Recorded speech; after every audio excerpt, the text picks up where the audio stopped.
于是你会怎么形容你的2024？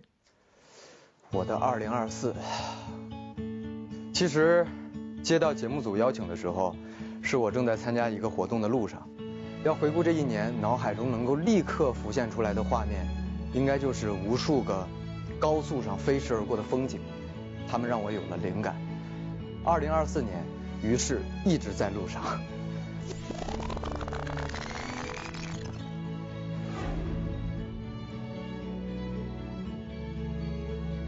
2024年，我去过很多地方，看过许多的风景，参与了几部作品的拍摄。前不久，因为工作，我第3次回到了新疆。我一直觉得那里是我的一块福地。而我身后的这张图，这也是我新片中的一张外景图。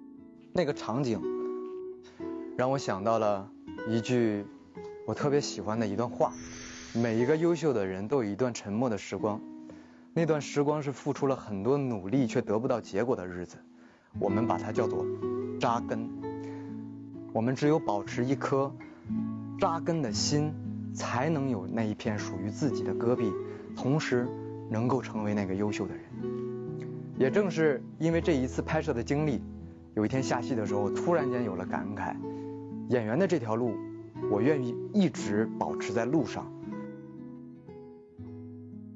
每一段奔波的旅程总有它的起点，封神成就了姬发，同样也馈赠了现实世界中的我。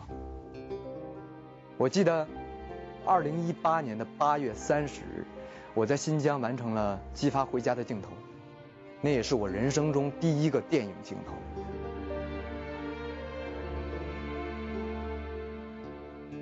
那个时候我心里只想着，于是千万不要掉链子，别让大家后悔选你。现在想想，那个时候真是凭借着一股不服输的傻劲儿，横冲直撞。那也是于是电影旅程的起点。要不就我自己完成，自己来，我可以的。我记得当时回程的第2天，我按耐不住激动的心情，写下了一篇长达200字的小作文，发在了当时训练营的群里。当时我是这样写的：我们要为了我们的电影，为了封神，奉献出自己的力量。封神的血肉里都有我们的一滴血，我相信这是我们每一个人的梦想，不要辜负它。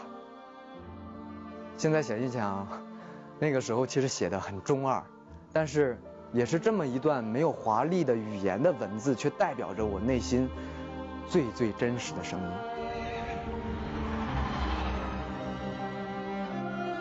到现在，作为姬发的于是，已经在这条路上走过了6年的光阴。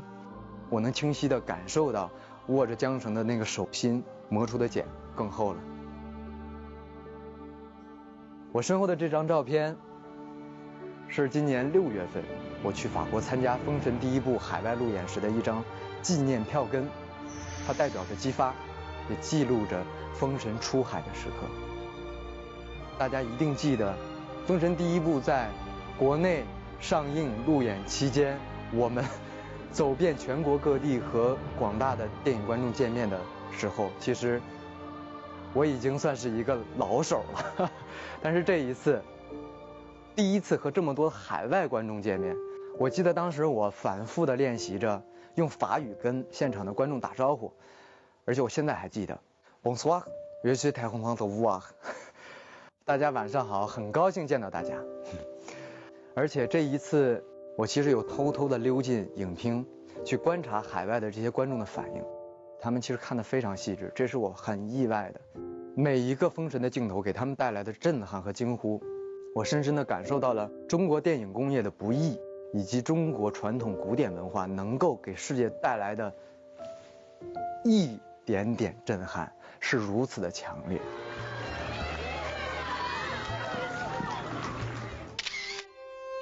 作为一个青年电影人，能够参与到这样的一部作品中，我感到无比的荣幸和自豪。现在封神的故事远远没有结束，这段旅程上收获了前辈的鼓励和教诲，收获了观众的掌声与鞭策。封神第2部也即将要和大家见面了，我想不论多少次带着新的作品来到观众面前，我仍然不会丢掉第一次路演的时候那一份忐忑和不安。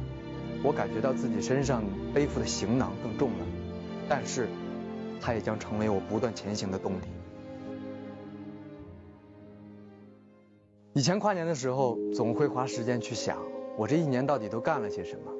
现在呢，跨过一年的时候，大概都是在工作的路上，可能在路上奔跑的时候，往往就没有时间去瞻前顾后了，就继续向前跑就好了。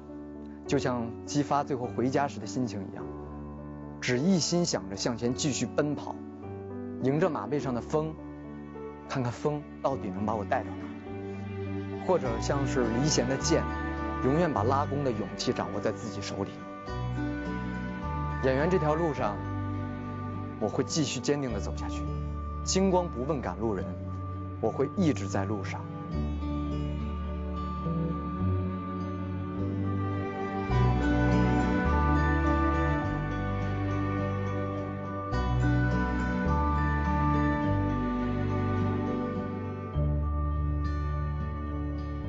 2025年，我们大荧幕见。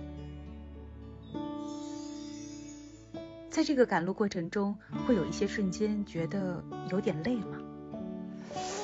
有的时候真的就是会突然觉得，是不是应该歇一歇？真的有这种时候。但是我还是非常坚信，我应该趁着现在最好的时候、最好的年华，多做一些事情。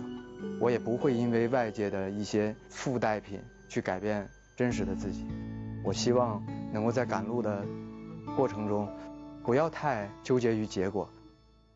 其实有些时候过程也是很美的，或者是痛苦也很好，因为痛苦也可能让自己快速成长。